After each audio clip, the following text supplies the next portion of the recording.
aujourd'hui s'est installé dans notre société et de manière séditieuse par des discours politiques extraordinairement coupables. Vous pensez... L'idée que nous ne serions plus dans une démocratie, qu'il y a une forme de dictature qui s'est installée. Mais allez en dictature. Une dictature, c'est un régime où une personne ou un clan décide des lois. Une dictature, c'est un régime où on ne change pas les dirigeants, jamais. Si la France, c'est cela, essayez la dictature et vous verrez. La dictature, elle justifie la haine. La dictature, elle justifie la violence pour en sortir. Bonjour à tous, petite vidéo aujourd'hui concernant l'actualité. Je vais donner mon point de vue sur la politique spectacle, ou plus exactement sur le cirque politique. La première question qu'on peut se poser, c'est: sommes-nous en démocratie? La démocratie, en prenant la définition du Larousse, c'est un système politique, une forme de gouvernement dans lequel la souveraineté émane du peuple. Autre définition sur le site La Toupie: démocratie, étymologie du grec ancien démos, peuple, et kratos, pouvoir, autorité. La démocratie est le régime politique dans lequel le pouvoir est détenu ou contrôlé par le peuple, principe de souveraineté, sans qu'il y ait de distinction due à la naissance, à la richesse, à la compétence, principe d'égalité. En règle générale, les démocraties sont indirectes ou représentatives, le pouvoir s'exerçant par l'intermédiaire de représentants désignés lors d'élections au suffrage universel. Mon avis est assez tranchant. Pour moi, nous ne sommes clairement pas en démocratie. Évidemment, je ne suis pas politologue ni géopolitologue, je vous livre ici mon analyse qui ne peut avoir une valeur que très relative. Le peuple ne gouverne pas, il ne peut pas léguer un pouvoir qu'il ne possède pas lui-même. Les représentants qui nous sont proposés n'ont pas vocation à servir les intérêts de la majorité. Ils sont formés, financés et placés sous les projecteurs par une minorité en coulisses qui possède le véritable pouvoir, c'est-à-dire une élite, ou plus exactement une pseudo-élite. Et en ce sens, on peut dire que ces candidats ne sont pas issus du peuple qu'ils sont censés représenter, excepté peut-être les 2-3 tout petits candidats qui ne dépasseront jamais un minuscule pourcentage et qui sont tolérés par le système pour donner l'impression d'une pluralité. La mascarade démocratique sert simplement à donner l'illusion au bon citoyen qu'il a du pouvoir, qu'il a la possibilité d'exprimer un choix et de participer à son devenir. Il n'a en réalité que le pouvoir de donner son consentement pour l'élection d'un petit chef qui appliquera une politique servant d'autres intérêts que les siens. On voit bien que les candidats qui nous sont proposés ne sont pas qualifiés pour mener une humanité vers le bien commun, encore moins vers quelque chose de supérieur. Ce sont simplement des affairistes, des opportunistes, des apparatchiks ou des jeunes carriéristes aux dents longues, des démagogues ou encore des populistes. Après avoir été sélectionnés, ils sont mis sur le devant de la scène pour jouer le rôle qui leur est imparti. Ce rôle est de diviser, de fractionner l'opposition potentielle au pouvoir en place. Chaque acteur dit à son auditoire ce qu'il a envie d'entendre et le séduit avec des slogans marketing sur des questions qui touchent essentiellement à l'émotionnel. En gesticulant sur la scène, les hommes politiques s'emparent du débat public. Ils dévient les sujets importants et mettent en avant des polémiques creuses et stériles. Ils finissent par prendre en charge la pensée du brave citoyen avec un prêt-à-penser fourni en kit. Ils en arrivent à le déposséder de son esprit critique et de toute action politique véritable. Il est très facile de connaître à l'avance le futur élu. Il suffit de comparer les temps de parole, de regarder les unes des articles de presse et d'observer la surmédiatisation outrageuse du candidat choisi par le système. Le système est un terme générique qui représente en réalité la machine, l'outil de gouvernance utilisé par les vrais propriétaires du monde. Pour Attali, les élus n'ont pas le pouvoir et c'est le marché qui dirige le monde. On peut dire que le pouvoir temporel d'aujourd'hui est représenté par le monde de l'économie et de la finance.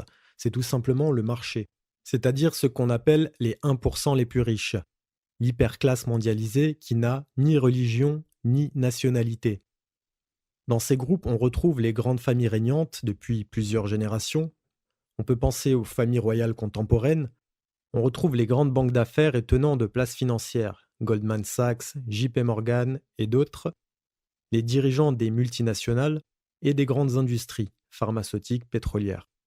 Les milliardaires dont on connaît également les noms, Warren Buffett, Bill Gates, George Soros, Jeff Bezos, etc. Toutes ces personnes et groupes de personnes qui possèdent littéralement le monde ont des intérêts communs qui diffèrent totalement de ceux des braves peuples qu'ils dominent.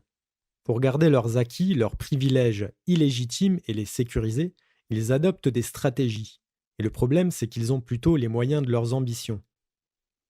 Leur idéal connu et affiché est de créer un nouvel ordre international, dirigé par un gouvernement planétaire. Un monde où leur pouvoir ne serait plus jamais remis en question et où ils pourraient régner grâce à la technologie sur des masses mélangées, indifférenciées, rééduquées à la nouvelle normalité, entièrement coupées de leurs racines et de leurs traditions. Leur ambition illusoire est de créer un paradis terrestre artificiel dans lequel ils seraient les nouveaux dieux, les pharaons modernes se prenant pour Dieu lui-même. Ces groupes de personnes dominantes se réunissent dans des réunions, des think tanks type Trilatéral, Bilderberg ou encore Davos.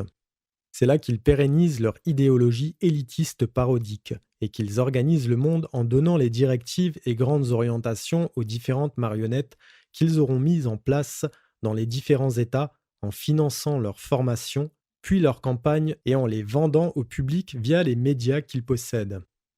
Une fois élus, ces hommes de papier feront voter des lois et réformeront en profondeur les sociétés dans l'intérêt de ceux qui les auront mis en place. Tout ceci en laissant croire au bon peuple qu'ils sont en démocratie et qu'ils ont un pouvoir quelconque sur leur avenir. Des populations totalement suggestionnées, hypnotisées pour ne pas dire envoûtées par toutes les images et sortilèges diffusés par les médias, plus largement par la télévision, instrument ultime de propagande et de diffusion de la pensée unique, instrument qui se trouve niché au cœur de chaque foyer. J'ai presque envie de m'excuser de cette rhétorique complotiste, mais en est-il vraiment autrement ? Évidemment, l'écrasante majorité des acteurs qui participent de près ou de loin à la machine font simplement leur job, en obéissant à leur hiérarchie sans aucune arrière-pensée. Ce sont simplement des administrateurs qui exécutent leurs fonctions sans considération et qui se retrouvent où ils sont par carriérisme. Il n'y a qu'à observer les jeunes députés LaREM, on voit bien qu'ils sont totalement incompétents et qu'ils sont là uniquement par arrivisme. Pensons-nous vraiment vivre dans une démocratie ? Rappelons-nous du vote en référendum en 2005 contre la Constitution européenne. La question était: approuvez-vous le projet de loi qui autorise la ratification du traité établissant une constitution pour l'Europe? Le non recueillera 54,68% des suffrages exprimés. Plusieurs peuples européens rejetteront également le projet de constitution européenne, sentant clairement la douille et la perte définitive de souveraineté de leur État au profit d'un communisme où des gens non élus allaient pouvoir donner des directives allant à l'encontre des intérêts des différents États. Par la suite, on a décidé, enfin visiblement ils ont décidé contre notre volonté, de reformuler le texte dans ce qui s'appellera le traité de Lisbonne. Ce qui prouve ici que la démocratie est une duperie et que le pouvoir ne réside pas dans la volonté de la majorité, mais bien dans les coulisses où d'autres puissances se concentrent pour bâtir un monde nouveau sans le consentement des peuples. À la suite du rejet de la Constitution, les gouvernements européens, réunis en conférence intergouvernementale, ont préparé en 2007 le traité de Lisbonne, reprenant les principaux éléments du projet de constitution. Valéry Giscard d'Estaing, ancien président, a déclaré concernant le traité de Lisbonne, j'ouvre les guillemets, ils sont partis du texte du traité constitutionnel dont ils ont fait éclater les éléments un par un en les renvoyant par voie d'amendement aux deux traités existants de Rome 1957 et de Maastricht 1992. La conclusion vient d'elle-même à l'esprit. Dans le traité de Lisbonne, rédigé exclusivement à partir du projet de traité constitutionnel, les outils sont exactement les mêmes. Seul l'ordre a été changé dans la boîte à outils. La boîte elle-même a été redécorée en utilisant un modèle ancien qui comporte 3 casiers dans lesquels il faut fouiller pour trouver ce que l'on cherche. Je referme les guillemets. Pour faire simple, suite au rejet par référendum, ils ont simplement changé le nom du traité et l'ont imposé au peuple français, mais également aux autres peuples européens qui l'avaient refusé. C'est en 2007 à Lisbonne que Nicolas Sarkozy, fraîchement élu, ira signer le traité de Lisbonne, gravant dans une constitution supranationale notre asservissement définitif.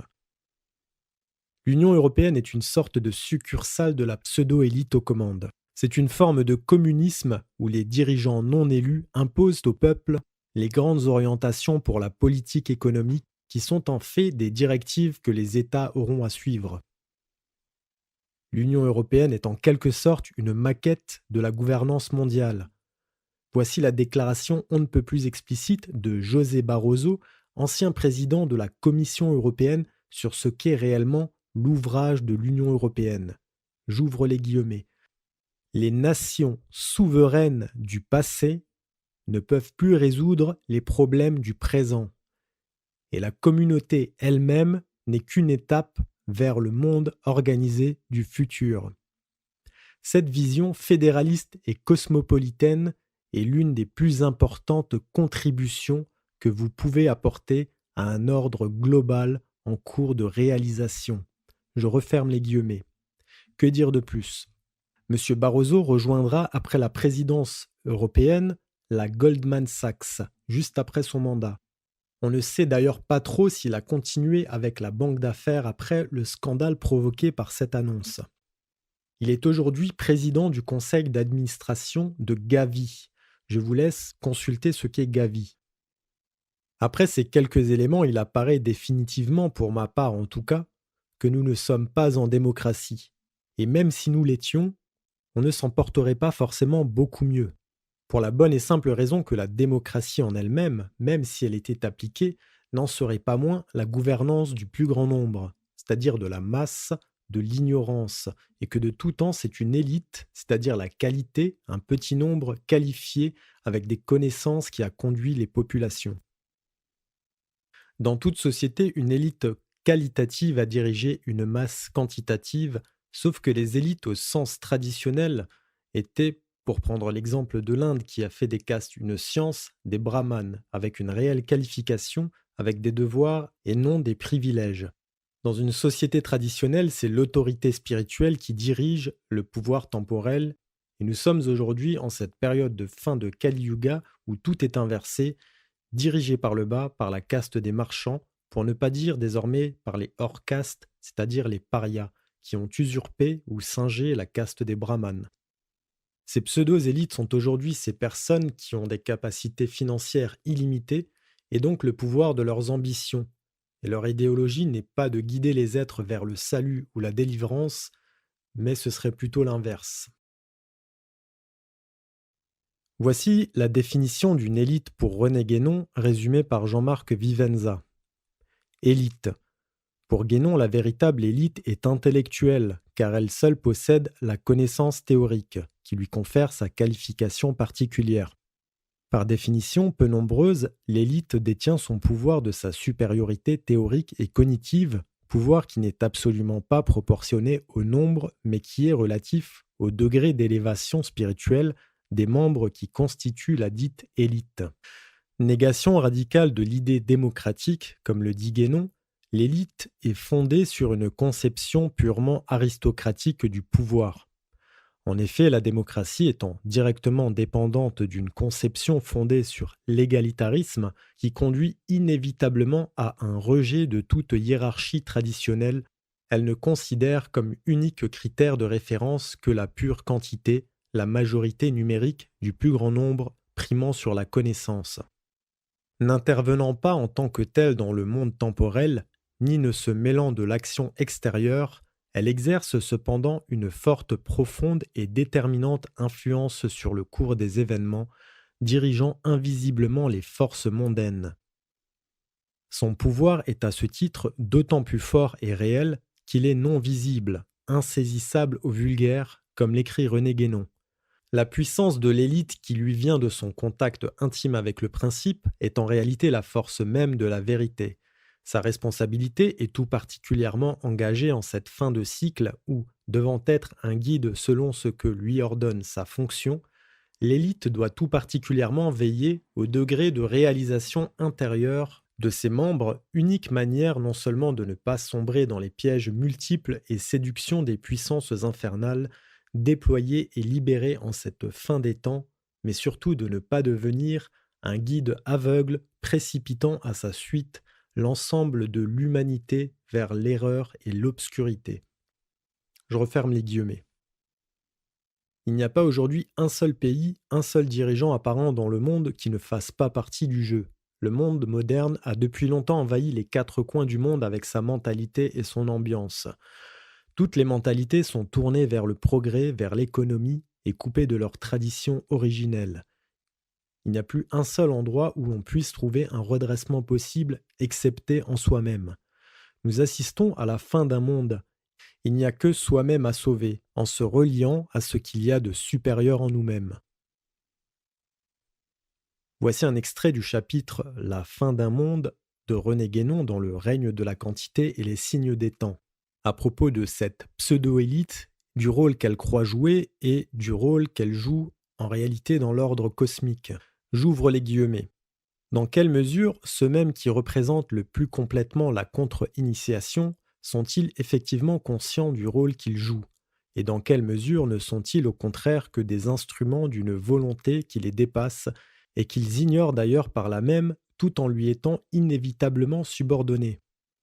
D'après ce que nous avons dit plus haut, la limite entre ces deux points de vue sous lesquels on peut envisager leur action est forcément déterminée par la limite même du monde spirituel dans lequel ils ne peuvent pas pénétrer en aucune façon. Ils peuvent avoir des connaissances aussi étendues qu'on voudra le supposer quant aux possibilités du monde intermédiaire, mais ces connaissances n'en seront pas moins toujours irrémédiablement faussées par l'absence de l'esprit qui seul pourrait leur donner leur véritable sens. Évidemment, de tels êtres ne peuvent jamais être des mécanistes, ni des matérialistes, ni même des progressistes ou des évolutionnistes au sens vulgaire de ces mots, et quand ils lancent dans le monde les idées que ceux-ci expriment, ils le trompent sciemment. Mais ceux-ci ne concernent en somme que l'antitradition négative, qui n'est pour eux qu'un moyen et non un but, et ils pourraient, tout comme d'autres, chercher à excuser cette tromperie en disant que la fin justifie les moyens. Leur erreur est d'un ordre beaucoup plus profond que celle des hommes qu'ils influencent et suggestionnent par de telles idées, car elle n'est pas autre chose que la conséquence même de leur ignorance totale et invincible de la vraie nature de toute spiritualité. C'est pourquoi il est beaucoup plus difficile de dire exactement jusqu'à quel point ils peuvent être conscients de la fausseté de la contre-tradition qu'ils visent à constituer, puisqu'ils peuvent croire très réellement qu'en cela ils s'opposent à l'esprit, tel qu'il se manifeste dans toute tradition normale et régulière, et qu'il se situe au même niveau que ceux qui le représentent en ce monde.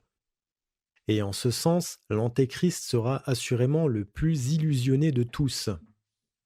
Un peu plus loin, c'est pourquoi nous avons pu dire que les représentants de la contre-initiation sont finalement dupes de leur propre rôle et que leur illusion est même véritablement la pire de toutes, puisque, en définitive, elle est la seule par laquelle un être puisse non pas être simplement égaré, plus ou moins gravement, mais être réellement perdu sans retour. Mais évidemment, s'il n'avait pas cette illusion, il ne remplirait pas une fonction qui, pourtant, doit nécessairement être remplie comme tout autre pour l'accomplissement même du plan divin en ce monde. Je referme les guillemets.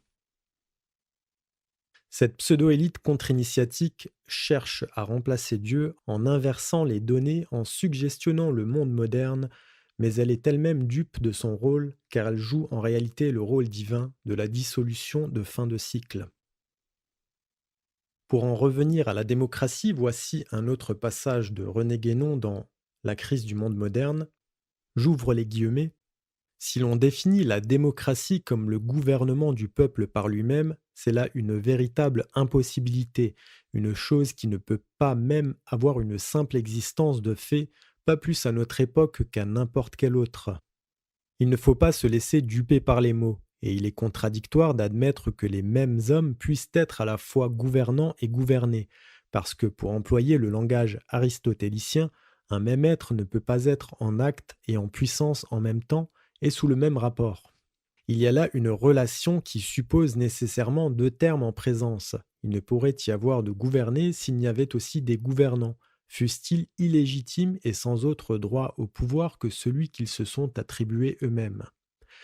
Mais la grande habileté des dirigeants dans le monde moderne est de faire croire au peuple qu'il se gouverne lui-même, et le peuple se laisse persuader d'autant plus volontiers qu'il en est flatté et que d'ailleurs il est incapable de réfléchir assez pour voir ce qu'il y a là d'impossible.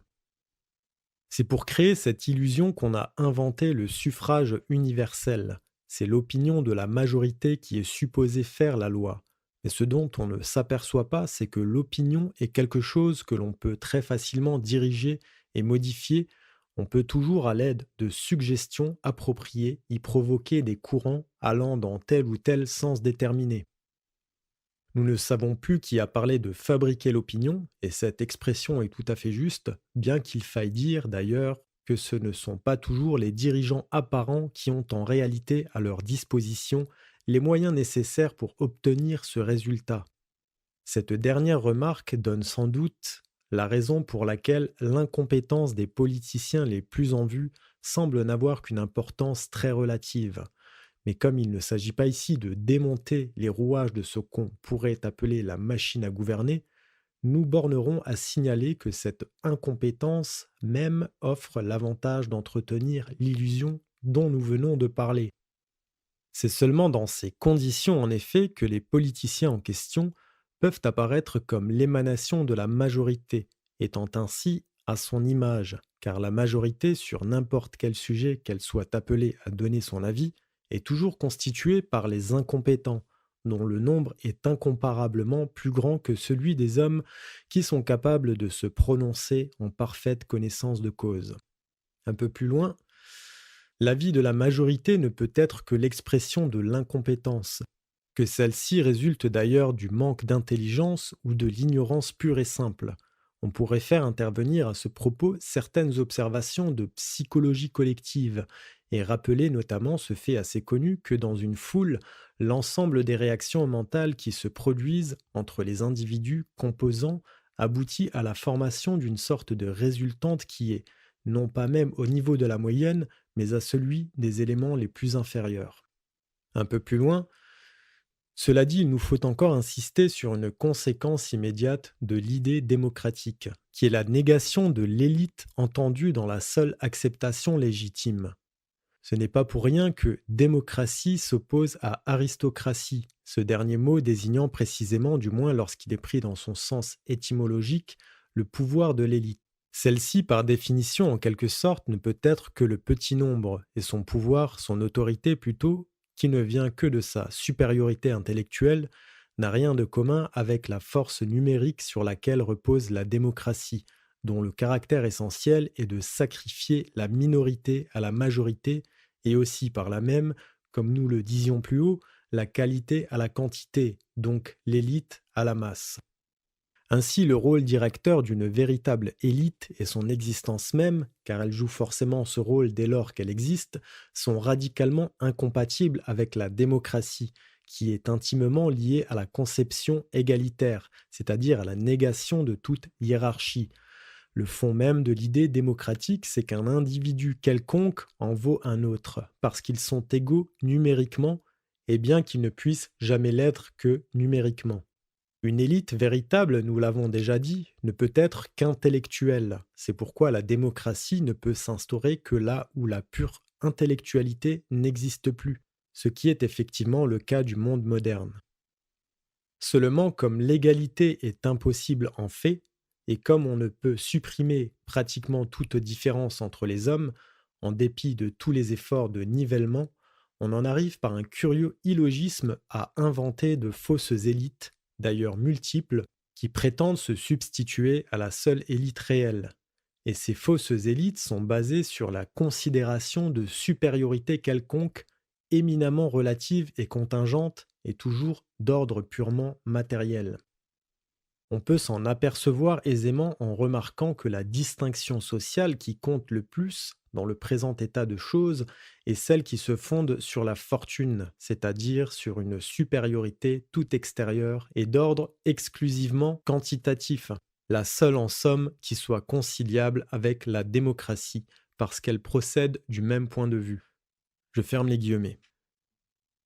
J'ajouterai également ce petit passage de Fritjof Schuon. J'ouvre les guillemets. Logiquement, la démocratie s'oppose à la tyrannie, mais en fait elle y mène, c'est-à-dire comme sa réaction est sentimentale, sans quoi elle serait centripète et tendrait vers la théocratie, seule garantie d'une liberté réaliste, Elle n'est qu'un extrême qui, par sa négation irréaliste de l'autorité et de la compétence, appelle fatalement un autre extrême et une nouvelle réaction autoritaire. Autoritaire, celle-ci est tyrannique par son principe même. L'illusion démocratique apparaît surtout dans les traits suivants. En démocratie, est vrai ce que croit la majorité.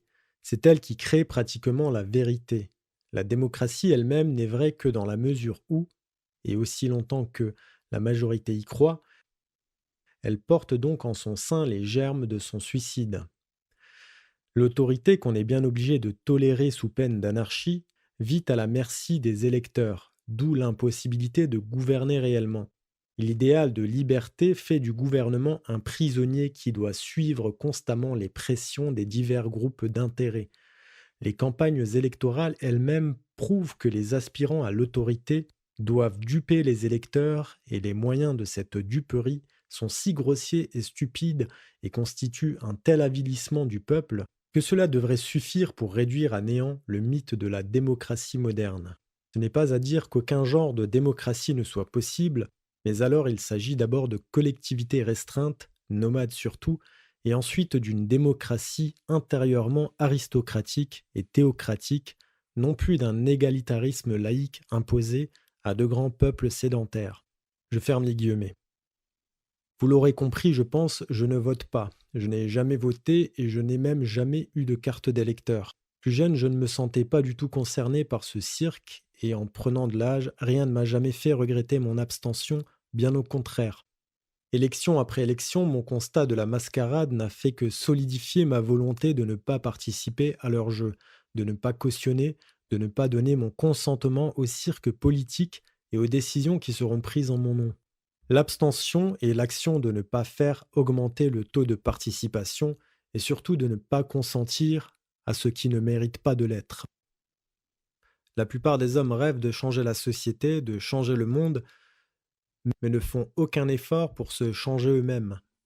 Je pense personnellement qu'il n'y a ici-bas que son âme à sauver, et qu'il paraît bien illusoire de vouloir changer la société en 2022. Je vous citerai encore un petit passage de Julius Evola, j'ouvre les guillemets. Il est inutile de se faire des illusions avec les chimères d'un quelconque optimisme. Nous nous trouvons aujourd'hui à la fin d'un cycle. Depuis des siècles déjà, tout d'abord de façon insensible, puis avec le mouvement d'une avalanche, de multiples processus ont détruit, en Occident, tout ordre normal et légitime des hommes, ont faussé les conceptions les plus hautes de la vie, de l'action, de la connaissance et du combat. Et le mouvement de cette chute, sa vitesse, son côté vertigineux, a été appelé progrès. Et des hymnes au progrès furent entonnés et l'on eut l'illusion que cette civilisation, civilisation de matière et de machine, était la civilisation par excellence, celle à laquelle toute l'histoire du monde était préordonnée, jusqu'à ce que les conséquences ultimes de tout ce processus fussent telles qu'elles provoquèrent chez certains un réveil. Alors doit-on réellement céder au pessimisme et quelles solutions pourrait-on envisager ? Il existe à mon sens peu de solutions. Appliquons la politique au niveau local en privilégiant les circuits courts, consommons local, favorisons l'entraide avec notre entourage, participons à l'éducation et à la connaissance, soyons d'abord de bonnes personnes, de bons parents, de bons compagnons, de bons voisins, etc. On ne peut agir que sur nous-mêmes, nous n'avons pas de pouvoir de changer la société, encore moins de changer le monde.